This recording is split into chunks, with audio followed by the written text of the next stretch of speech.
May late realization ba kayo? Kasi ako, na-realize ko lang. Kaya pala gusto ng mga magulang natin na kumain tayo ng sabay-sabay dati. Kasi darating yung araw, nakakain na lang tayo mag-isa.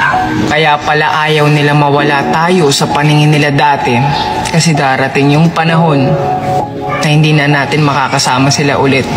Ika nga, time is running. Habang lumalaki tayo, dumadagdag yung edad nila. Hindi habang buhay, bata tayo. Kasi tumatanda din sila. Life is too short, ika nga. I just realized na kaya pala tayo pinupurga ng matatamis dati nung bata tayo. Kasi hindi habang buhay, bata lang tayo. Dahil pag tumanda tayo, mararanasan na natin yung pait ng buhay.